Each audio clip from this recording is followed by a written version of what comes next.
So, who was the greatest non human actor of the 1970s?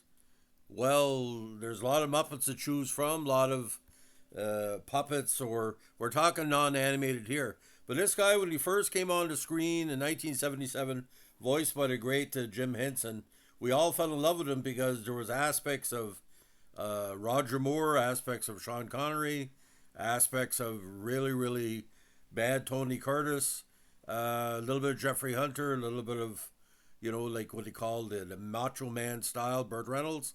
Of course, it has to be the great Link Hogthrob.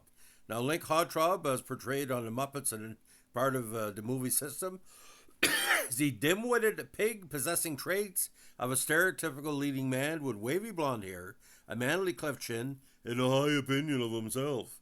In the Muppet Show, Link is best known as the captain of the swine trek on the recurring sketch Pigs in Space, where his unbridled machismo is often a source of conflict with his co-star, First Mate Piggy, played by Miss Piggy.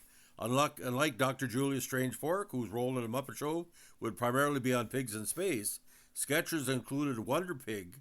Link would feature regularly both in the show's onstage acts and backstage mayhem.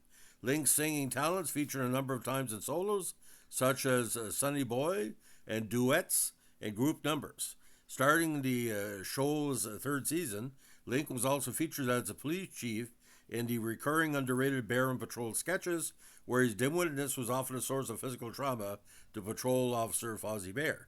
Henson's son, Brian Henson, recalled that his father often used Link's deep-throated pompous voice while performing some stereotypical masculine chore, such as carving the Thanksgiving turkey. Now, Link was later one of the few classic Muppet Show characters to be used regularly in the Muppet Central Control Room on the Jim Henson Hour. Now, since Henson's death, Link has mostly remained a non-speaking Muppet, although he has since appeared occasionally in silent cameos in such productions as The Muppet Christmas Carol, Muppet Treasure Island, Muppets Tonight, and Muppets from Space. His only speaking roles from 1990 to 2011 were in the video games Muppet Race Mania and Muppets Party Cruise, as voiced by Steve Whitmire. Whitmire performed Link for the 2011 movie The Muppets. The appearance featured the first speaking appearance of the puppet ever since Henson's death. Link appears in several scenes in the background and gets in a moment in the spotlight as part of a barbershop quartet, singing Nirvana's Smells Like Teen Spirit. In Muppets Most Wanted, Link returned to prominence for first time in decades, having several lines of dialogue in his own scene with, of all people, Usher. Now, an animated version of Link was seen in Pigs in Space segments in Little Muppet Monsters, voiced by Bob Bergen, and an episode of The Muppet Babies. A walk-around version of Link was created for The Muppet Show on Tour. An action figure of Link was produced in 2003 as part of Series 4 of the Palisades Toys line of Muppet action figures. Now, why Link Hogthrob was brought in, and I think this is why, they were trying to make Miss Piggy a little bit more over the top, sort of like an Elizabeth Taylor meets, diva style.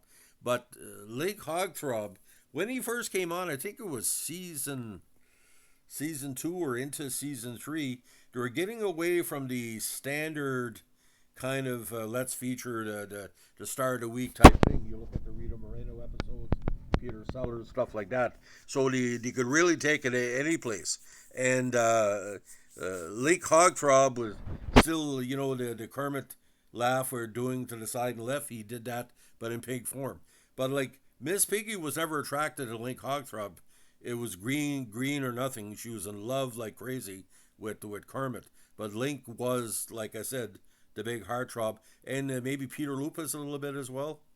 Take it as you will. So, the reason why I bring up Link Hogthrob is that the fact is most of the Muppet characters were much better individually than as part of a group. If he would had his own spin-off, I think of like the Baywatch scenes as well. I think Link could have had his own show. Like I don't know, but he should have done him like doing Hercules or like a more of gladiator stuff. I would like to see that. Kirk Douglas, that's another one we could talk about. So, ladies and gentlemen, that's the story of one of my favorite Muppets of all time, Link Hogthrob. If you like what you're doing here with our classic TV podcast, give us a like, comment, subscribe, or share.